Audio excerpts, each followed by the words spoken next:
As I walked to the entrance, I saw my husband standing there with a woman I didn't recognize. She was young and beautiful. When I asked who she was, my husband smiled and said, "This is my new wife. From now on, we'll live together in this house." "What are you talking about?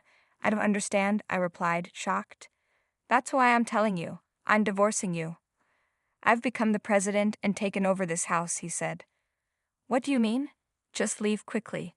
We don't need you anymore, Auntie," he added.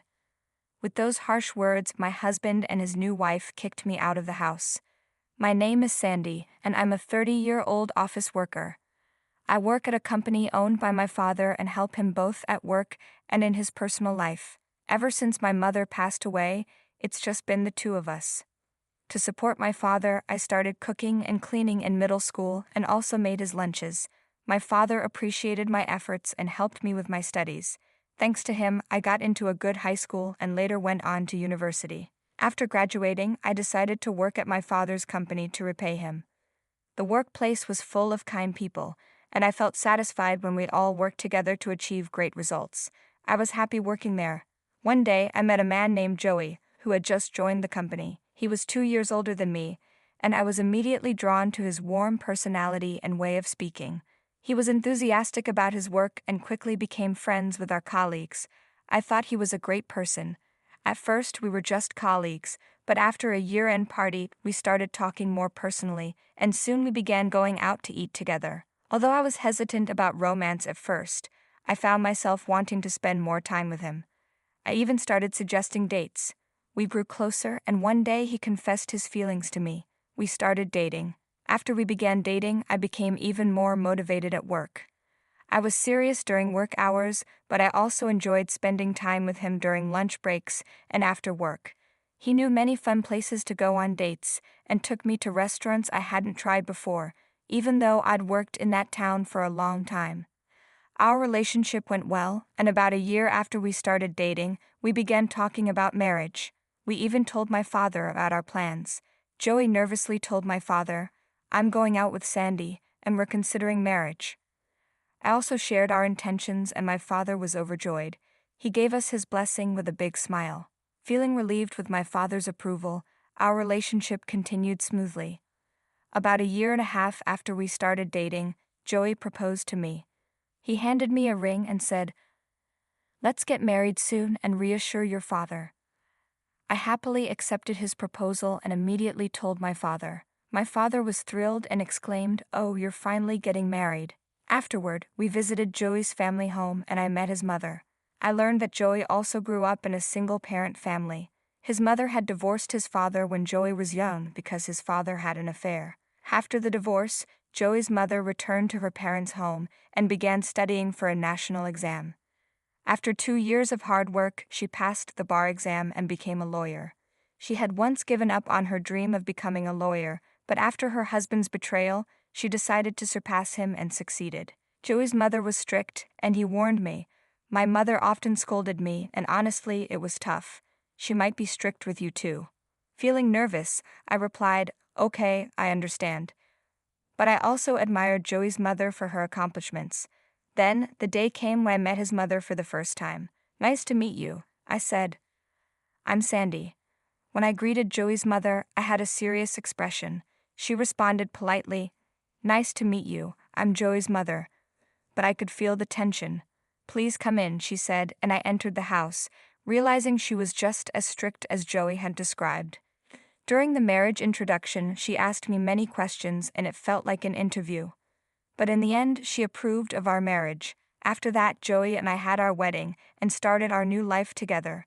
We enjoyed commuting and coming home together since we worked at the same company. People at work called us the ideal couple, which was a bit embarrassing but made me happy. On weekends, we went on drives or traveled together, creating many fun memories.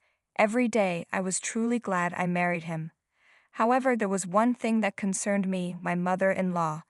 We regularly visited Joey's mother because she lived alone, and we felt it was important to check on her.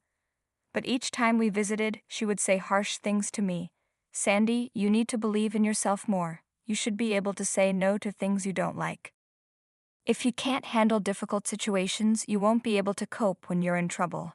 "Yes, I understand," I would reply. Do you really understand what I'm saying? She would ask again. Yes, I do, I would say, trying to sound firm. Every visit to Joey's mother made me tense. Even when I was thinking about whether to focus on my family or continue working, she had strong opinions. Why would you quit your job after graduating from university? You can quit anytime, but you shouldn't quit lightly. You can manage household chores with some creativity, so don't quit your job. Hearing her say this made it hard for me to decide to quit. In fact, I was scared to tell her if I quit my job. I couldn't even imagine how much she would scold me. So I tried to balance work and household chores in my own way. Even though Joey would eventually take over the family business and I could have chosen to be a housewife, I decided to keep working, following her advice. It was very hard to stand up to Joey's mother. Even when I helped with household chores at her house, she often had harsh words for me. You need to assert yourself more. Standing your ground is important because the only person who can protect you is yourself.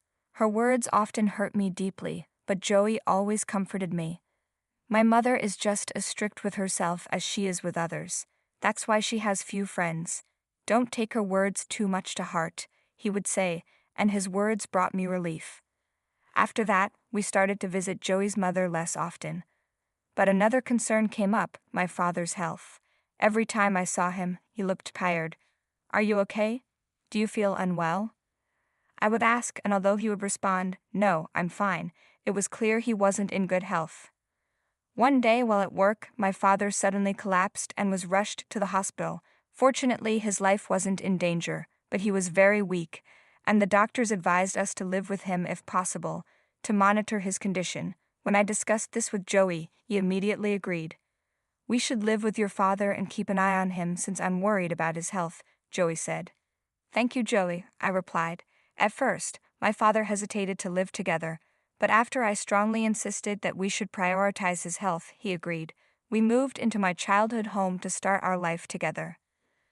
Living together went smoothly, and Joey and my father built a good relationship.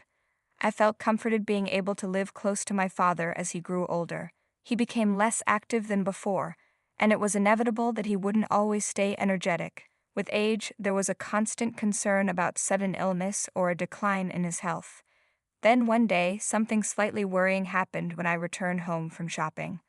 One day, I found Joey on the phone in our bedroom. He was saying, yeah, everything will be in our hands soon. Don't worry, everything is going according to plan.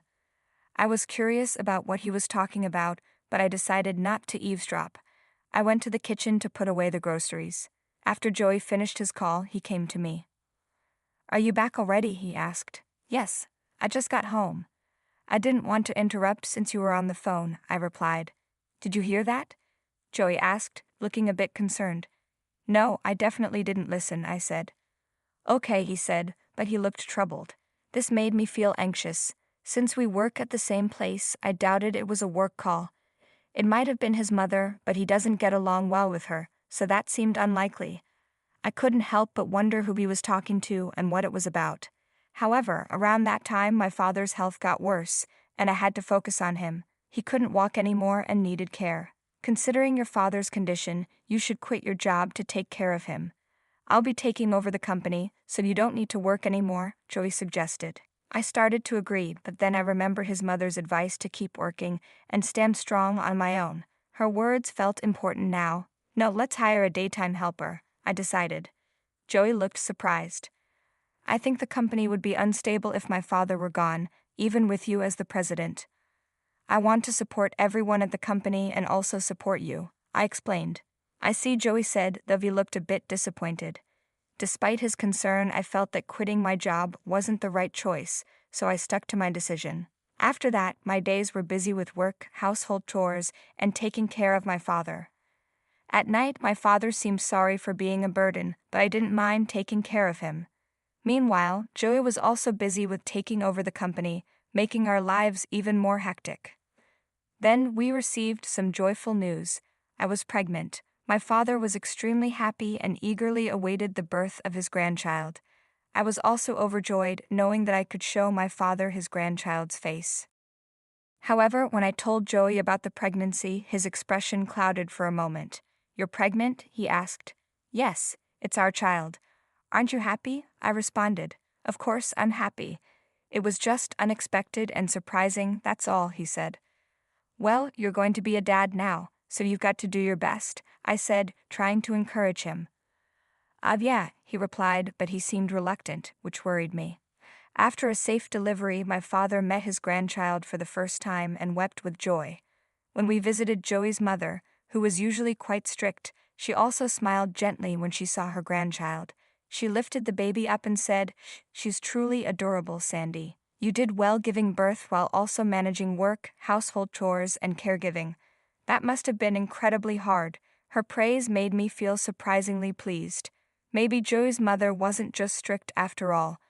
Many people celebrated the birth of our child, which was very heartwarming. I planned to focus on parenting with Joey's help. However, shortly after, my father's health rapidly declined. Despite receiving treatment in the hospital, he passed away a week later. Dad, why? I grieved. It was then revealed that my father had been diagnosed with cancer 6 months ago and had been told his time was limited. But he had kept this from me because he didn't want to worry me. With a child on the way, he was determined to live long enough to see his grandchild, a testament to his strong will. Learning about my father's feelings, I couldn't hold back my tears. The funeral was held, and many people attended, showing how much my father was loved. I managed to perform my duties as the chief mourner without shedding tears, keeping my composure throughout the ceremony. After the funeral, we sorted through his belongings.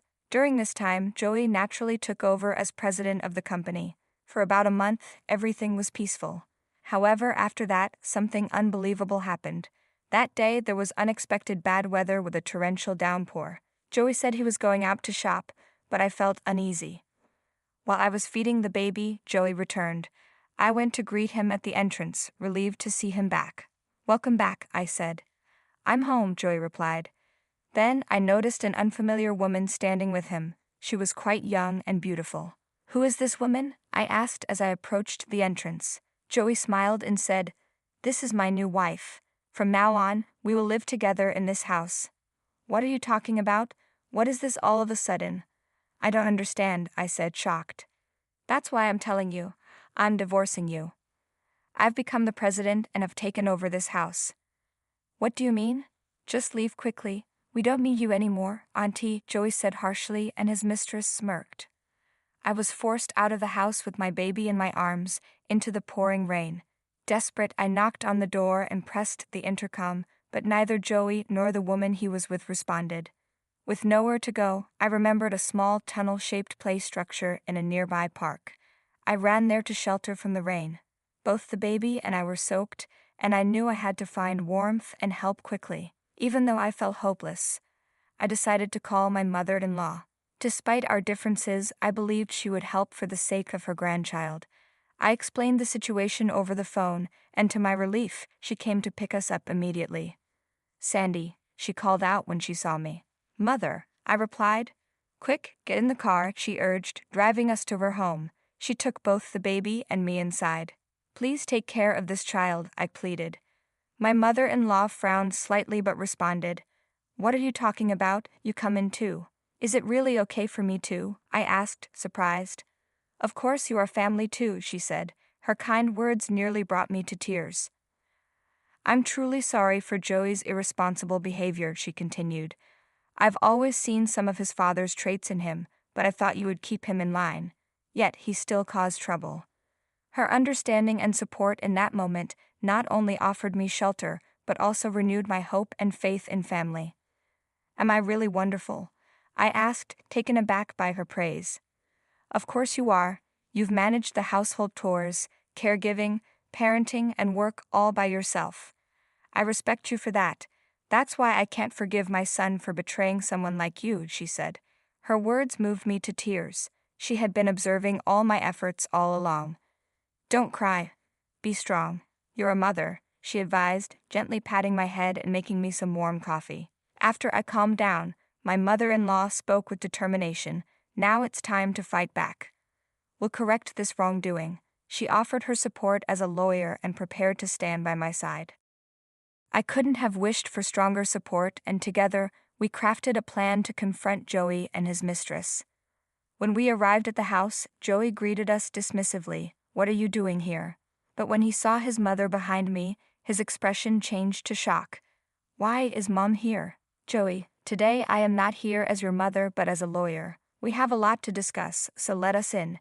If you refuse, we will meet in court," she stated firmly. Joey reluctantly let us in. The mistress looked shocked to see my mother-in-law and was even more astounded when she learned that she was a lawyer. "Let's start the discussion," my mother-in-law said. "You said you've inherited the house, but where are the documents? Sandy was supposed to inherit it." "I've properly prepared the documents and completed the procedures, so there's no issue," Joey replied. "That's not correct. Sandy says she doesn't remember signing any such documents. Ownership transfer documents require the actual person's signature," my mother-in-law countered. Caught off guard, Joey stumbled over his words. It became clear that the documents had been forged. "Document forgery is a legally punishable act. Do you understand what you've done? Ignorance won't save you," my mother-in-law continued. Joey started to sweat, and his panic became evident. The mistress also looked anxious. "Sandy signed it. She was just upset and forgot." Joey tried to defend himself. "No, I did not sign anything. A handwriting analysis will prove it. You forged the documents," I calmly replied. "Joey, stop this nonsense," my mother-in-law scolded, causing him to stagger. "Sorry, I had her forge it," he confessed. "This makes the evidence complete," my mother-in-law stated, indicating a voice recorder. Joey turned pale and fell silent. The mistress was also visibly shaken. "As Sandy's attorney, I demand that you divide the property and leave this house immediately," my mother-in-law declared. "Why are you supporting her, Mom?" Joey pleaded. "Sandy is a respectable person. Once she married you, she became part of my family, making her important to me too," my mother-in-law responded.